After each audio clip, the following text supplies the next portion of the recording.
دوستو، زبانی نکاح اور طلاق کے بارے میں کیا قوانین ہیں؟ 2005 YLR 156 PLD 1982 فیڈرل شریعت کوڈ 42 PLD 1984 فیڈرل شریعت کوڈ 93۔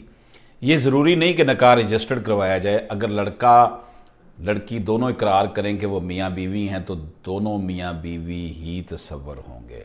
یہ زبانی نکاح کے متعلق قانون ہے، لیکن مسئلہ یہ ہے کہ اس کی ہم حوصلہ افزائی اس لیے نہیں کر سکتے کہ یہ خاص طور پر عورت جو ہے ہمارے معاشرے میں مین ڈومینیٹر سوسائٹی ہے، اگر وہ رجسٹرڈ نہیں ہوگا تو اس کے حقوق اس کو اپنے حقوق لینے کے لیے پرابلم ہوگی۔ اس لیے یہ ریٹن ہونا چاہیے، رجسٹرڈ ہونا چاہیے۔ پاکستانی قانون یہ کہتا ہے کہ وداؤٹ رجسٹریشن آف نکاح جو ہے وہ نکاح نہیں ہے۔ عدالت عالیہ نے اپنے فیصلے میں یہ قرار دیا ہے کہ گویا نکاح کو تحریر کروانا لازمی نہ ہے، مگر نکاح اگر رجسٹرڈ نہ ہوگا تو میاں بیوی اپنے حقوق ثابت کرنے میں ناکام رہتے ہیں اور عورت مرد کے ہاتھوں کھلونا بنی رہتی ہے۔ اسے نریٹ کیا گیا ہے PLJ 2018 CRC 130 میں۔ 2014 YLR 239 میں یہ کہا گیا کہ نکاح کی رجسٹریشن جائز نکاح کے لیے ضروری عنصر نہیں ہے، لیکن اس کا مطلب یہ نہیں ہے کہ ہم رجسٹریشن نہ کروائیں، کیونکہ دور چینج ہو چکا ہے۔ معاشرہ جو ہے اس کی سمت سب کو عیاں ہے کہ کس طرح ہے۔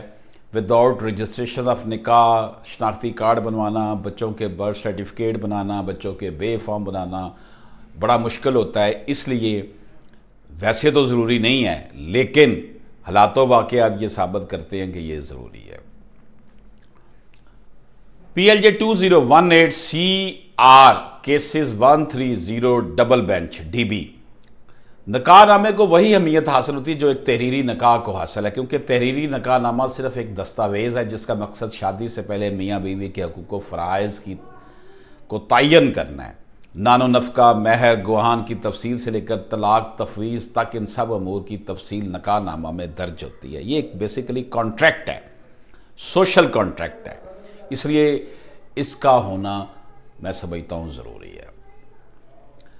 2016 CLC نوٹ 119 میں یہ کہا گیا کہ طلاق چاہے زبانی ہو یا تحریری دونوں شرعی طور پر مؤثر ہوں گی۔ دوستو، یہ کچھ زبانی نکاح طلاق کے حوالے سے کچھ قوانین تھے جو میں نے آپ کی خدمت میں پیش کیے۔ اجازت دیجیے، اللہ حافظ۔